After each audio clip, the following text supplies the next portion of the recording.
Takot ka ba sa utang? Ayaw mo ng responsibilidad, ayaw mo ng isipin, ayaw mo ng obligasyon, ayaw mo lahat. Pero bakit pumirma ka bilang garantor ng kaibigan mo? Magandang araw mga kasari-sari. Eto na naman si Ate Tintin. Siyempre magre-real talk tayo mga kasari. At siyempre muli akong makikiusap sa inyo. Abay, mag-subscribe ka na sa akin. At sana ipa-like na rin ang video na ito kung relate na relate ka sa mga pinagsasasabi ko. At maraming salamat sa lahat ng mga subscriber ni Ate Tintin na hindi pa bumibitaw. Please lang, wag naman kayong mag-unsubscribe. At siyempre pa, tayo nang chismisan. Gaya nga ng sabi ko, ikaw yung taong takot sa utang. Ayaw mo ng obligasyon, ayaw mo ng isipin, ayaw mo ng problema, pero pumirma ka bilang garantor ng kaibigan mo. Bakit ka nagagarantor-garantor yan? Alam mo bang ibig sabihin yan? Para kang kumuha ng bato at pinukpok mo sa iyong ulo.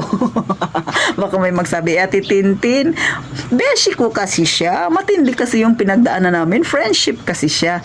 O, wala naman akong sinasabi na masama ang magarantor. Pero siguraduhin mo lang, yung ginagarantoran mo, talaga namang taong kausap.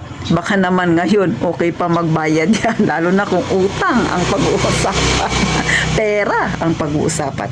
Pero aminin man natin at sa hindi, nangyayari ito.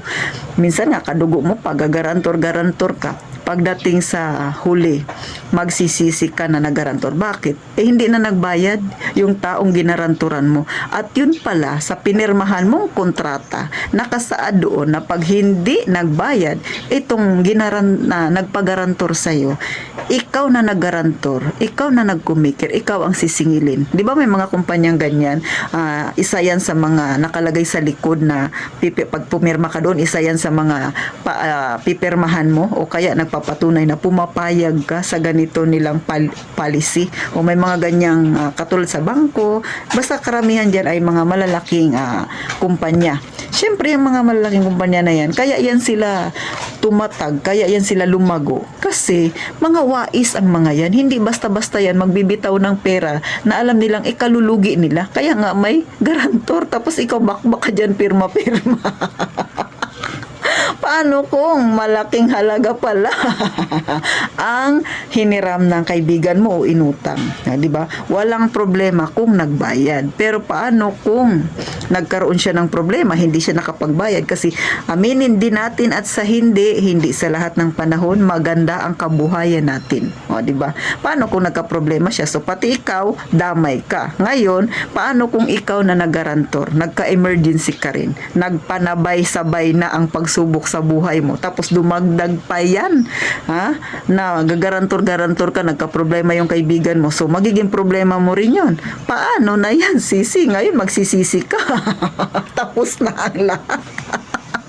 Ikaw, na nanonood kaya Titintin, may kilala ka bang ganyan? Wala siyang problema, pero nung nagarantor siya, nagka-problema siya. Alam niyo mga kasari simple lang itong kwentuhan natin, pero totoo maraming nadadali sa mga ganito. Hindi ko naman sinasabi nga na masama ang magarantor, pero sa totoo lang, minsan yung paggagarantor, yan yung nagiging dahilan bakit nagkakaroon ng problema kayong magkaibigan, kamag-anak, pamilya, o diba? Lalo na pag-usaping pera. Ikaw nga ayaw mong magkaroon ka ng utang, ayaw mo ng obligasyon, tapos naggarantor ka. So parang ganun din yun. Ang masaklap pa nito, kung ikaw yung hahabulin ng kumpanya, magbabayad ka doon sa inutang ng kaibigan mo or ng sinumang ginaranturan mo, pero ikaw hindi ka nakinabang doon, yun ang pinakamasaklap. Paano kung baon ka pa sa utang din? O kaya may sarili ka ring obligasyon na dapat ayusin, o diba mga kasari? So napakahirap. Kaya sa mga beshi ko dyan na mahirig magkawang gawa sa mga kaibigan nila, masyadong mabait, masyadong pusong mamon, abay, tigasan mo rin paminsan-minsan ang puso mo. Huwag kang oo ng oo. Baka pagdating ng panahon, ikaw ang magiging kawawa. Yung hindi mo problema, naging problema mo. Yung hindi mo obligasyon, obligasyon mo na ngayon. So, mga kasari laging pag-isipan bago ka pumirma, pag-isipang maigi bago ka magsabi ng sige, oo.